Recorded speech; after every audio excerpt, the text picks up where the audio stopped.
आशा करता हूँ आप सब लोग घर पर सुरक्षित और मंगलमय होंगे।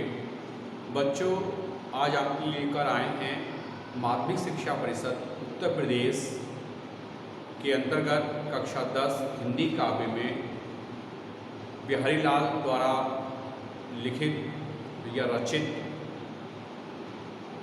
भक्ति दोहे।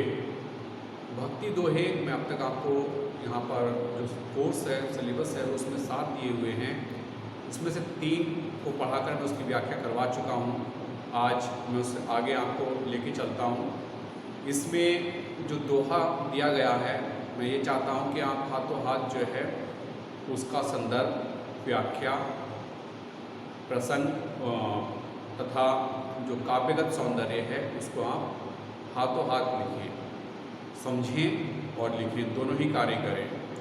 तो शुरू करने से पहले मैं आपसे एक बार करना चाहूँगा कि जिन बच्चों ने अभी तक चैनल सब्सक्राइब नहीं किया है वो चैनल सब्सक्राइब कर दें, जिससे कि आपको जो और वीडियो हैं उनके नोटिफिकेशंस लिंक के माध्यम से मिलते रहें।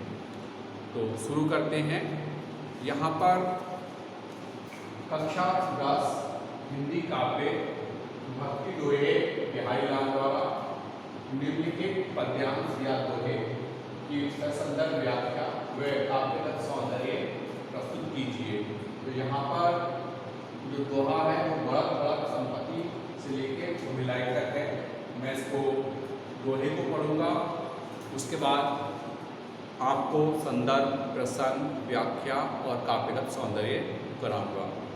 तो साथ साथ लिखने के लिए, समझने के लिए आप अपनी पुस्तक और अपनी नोटबुक को ओपन कर लीजिए, जिससे कि आप जो है साथ साथ समझ भी सकें। और क्योंकि ये बहुत इम्पोर्टेंट यानी कि महत्वपूर्ण दोहा है और बार बार परीक्षाओं में पूछा जाता रहा है, तो इसलिए आप इसको अपने एक नोटबुक में नोट्स की तरह फेयर नोटबुक में लिख के रखिए और एग्ज़ाम टाइम में आप इसको अच्छे से रिवाइज करके अपनी परीक्षा की तैयारी कर सकते हैं।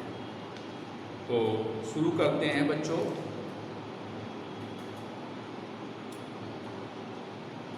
देखिए, पहले मैं दोहा पढ़ देता हूँ। बढ़त बढ़त संपत्ति सलीलू, मन सरोजू बही जाय, घटत घटत सुना फिरी घटे, अरु समूल कुम्हिलाई।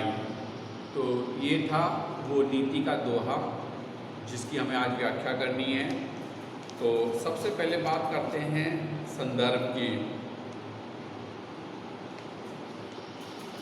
मैं आपको संदर्भ बोलता हूँ, आप संग संग लिख सकते हैं। हेडिंग डालिए संदर्भ। यह है हमारी पाठ्य पुस्तक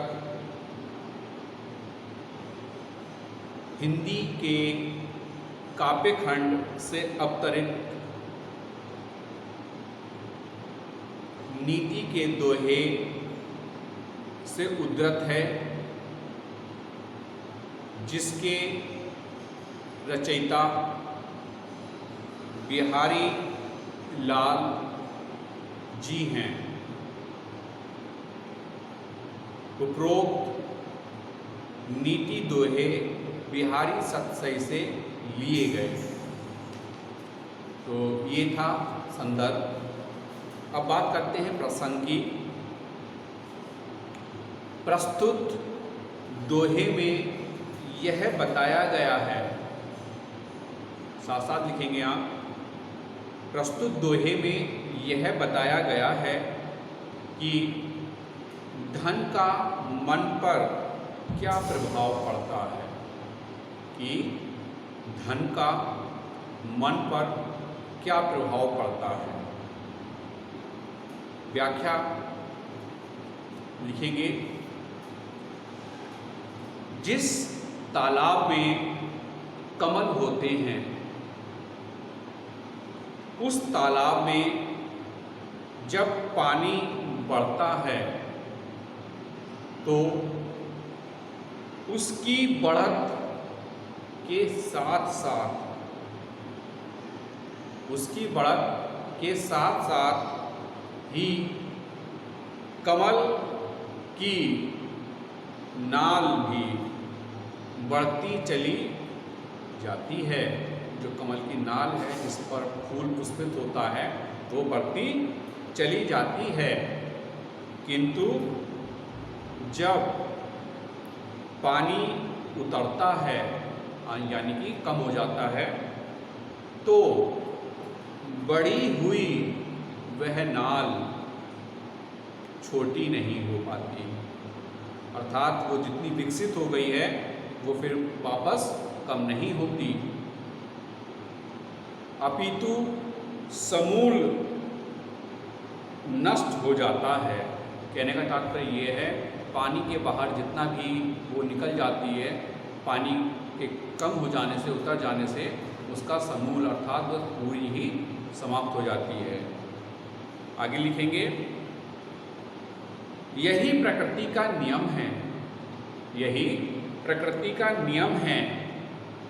ऐसे ही जब मनुष्य का संपत्ति रूपी जल बढ़ता है तब उसका मन रूपी कमल भी बढ़ जाता है। जैसे ही उसका संपत्ति का स्तर जो है बढ़ जाता है तो उसका जो कमल रूपी स्तर है वो भी ऊपर बढ़ जाता है मन का।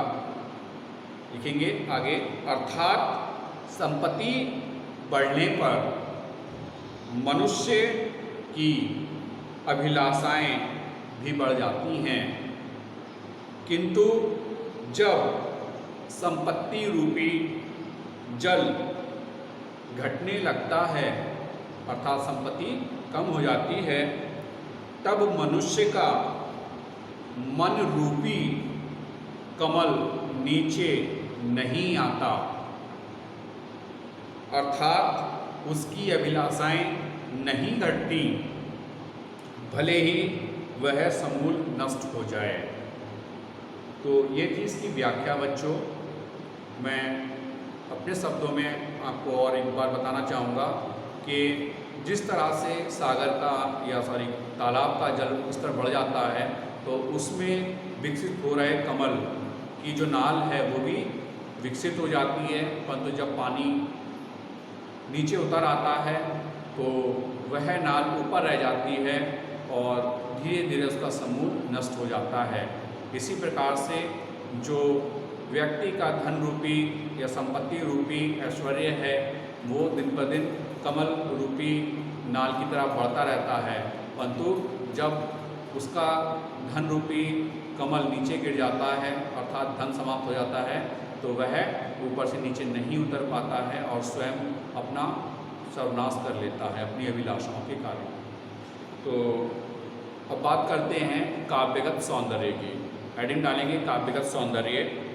इसमें पहला आप लिखेंगे कि कमल से मनुष्य के मन में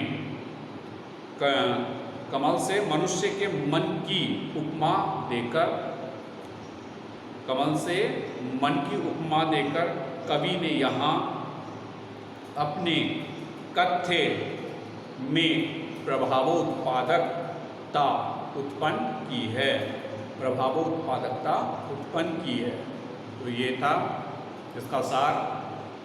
भाषा है यहाँ पर ब्रज, रस है शांत, गुण है प्रसाद, अलंकार यहाँ पर रूपक तथा अनुप्रास और छंद है दोहा। तो बच्चों ये था आज का आपके बिहारी लाल के दोहे में इस दोहे का पूर्ण विवरण। आशा है कि आपके समझ भी आया होगा और आपने मेरे साथ साथ बोलने के साथ साथ इसको अपनी फेयर नोटबुक में किया भी होगा। तो मिलते हैं बच्चों नेक्स्ट वीडियो में, जब तक के लिए हैव ए नाइस डे।